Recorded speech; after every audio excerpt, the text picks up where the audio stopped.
Have you ever sat in front of your TV, watching the Olympic swimming events, and wondered, why are some of these athletes covered in dark circles?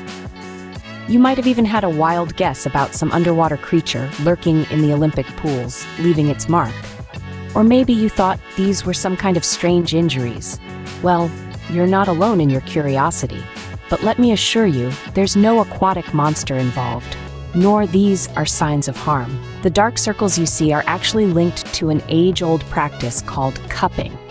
It's a holistic therapy, a part of traditional medicine where small glass suction cups are placed on the body to release muscle tension. So the next time you see an athlete with those distinctive marks, you'll know it's not because they've been wrestling with octopuses. No, Olympic pools do not have predatory octopuses. The dark circles are actually from a holistic practice known as cupping. So what exactly is this cupping, you may ask? Well, it's a holistic practice with roots in ancient Chinese medicine. Imagine small glass suction cups, a bit like tiny bell jars, strategically placed on specific areas of the body. The goal? To release muscle tension and promote healing. It's a bit like a reverse massage. Instead of applying pressure, the suction cups pull on the skin, creating a vacuum that lifts the tissue and encourages blood flow. There are a couple of methods to achieve this suction effect. Some athletes, like those super fit swimmers at the Olympic Games, use an air pump attached to the cups. This creates a pressurized site that tugs on those sore and tender muscles and tendons. During the 2016 Games in Rio, swimming legend Michael Phelps opted for a heat method.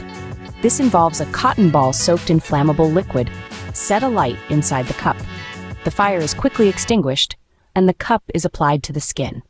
The cooling air inside creates the desired suction. Then there are two types of cupping, dry and wet. Dry cupping doesn't break the skin. Wet cupping, on the other hand, includes a tool to pierce the skin so blood flows into the cup while it's suctioned to the body. A little more intense, but both methods leave those distinctive round marks. These marks, my friends, are the dark circles you've been wondering about. They're the aftermath of cupping, a visible sign of the suction that's been applied to the body. They typically fade over a few days or a week. But while they're visible, they're a kind of temporary badge of honor, a sign that the athlete has been seeking out every possible advantage, every tiny marginal gain, in the pursuit of their sporting goals. So the dark circles you see are simply the aftermath of this ancient practice, a kind of temporary badge of honor, if you will. But why would athletes, especially swimmers, choose to use cupping, you might ask? Well, imagine your muscles as an orchestra, each one harmoniously playing its part in the symphony of movement. But sometimes, a muscle, like a bad violinist, can hit a sour note, causing tension and discomfort. This is where cupping comes into play. It's like a skilled conductor stepping in to bring the orchestra back into harmony. Cupping, in its essence, is a decompressive technique. The suction cups lift the skin off the muscle and bone, allowing the blood vessels underneath to expand. This expansion can increase blood flow, theoretically speeding up the healing process. Think of it as opening up a highway for your body's repair crew, allowing them to reach the problem area faster and more efficiently. But it's not just about the physical aspect. The body, in response to the suction, thinks it might be injured. This triggers a sort of red alert within your system, rallying your body's natural repair mechanisms into action. It's like fooling your body into kickstarting its own healing process. A clever trick indeed. And for athletes, particularly swimmers, who rely on the smooth and efficient functioning of their muscles, this could be a game changer. Imagine being able to soothe sore muscles, reduce tension, and potentially speed up recovery, all with the help of a few small cups. It's no wonder they're willing to endure a few temporary bruises for the potential benefits. However, it's not all clear sailing. While the decompressive nature of cupping might sound beneficial, it's important to remember that the science is still catching up.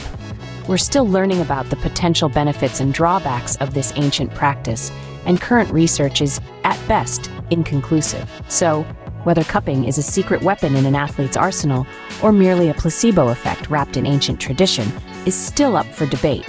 The jury is still out, and the scientific community continues to investigate. While it may sound plausible, it's important to remember that the efficacy of cupping is still a subject of debate. So, does cupping really work? That's the million-dollar question. Scientifically speaking, the jury is still out. Pain, as we know, is highly subjective, and therefore, research in this area can be tricky. While anecdotal evidence abounds with athletes claiming benefits from cupping, from improved recovery times to reduced muscle soreness, hard scientific evidence is still lacking. The National Center for Complementary and Integrative Medicine states that while cupping may show promise in treating certain conditions, there simply isn't enough robust, conclusive research to back it up yet. It's a field that's ripe for exploration and study. However, the lack of concrete scientific proof doesn't seem to deter athletes. They are known to go to great lengths for even the slightest competitive edge, and if cupping offers them a perceived benefit, they're likely to continue using it. So while the jury is still out on the clear benefits of cupping, it remains a popular practice among athletes. Cupping isn't exclusive to swimmers. This ancient technique has found its place in many other sports as well. Gymnasts, known for their grueling and physically demanding routines, turn to cupping as a recovery tool. The high-flying flips and twists place enormous strain on their bodies, and cupping helps alleviate some of that tension. Track and field athletes, who constantly push their bodies to the limit, have been seen with the telltale circles of cupping on their shoulders and legs. They believe it helps them recover faster and perform better. Even in the world of professional football, players have been known to use cupping. The intense physical contact and strenuous training sessions mean players are constantly looking for ways to speed up recovery and enhance performance. The story is the same across many sports, from tennis to basketball. Athletes are always seeking that extra bit of advantage, and for some, cupping provides just that. So, next time you spot those dark circles on an athlete, you'll know they've been turning to an age-old practice in the quest for that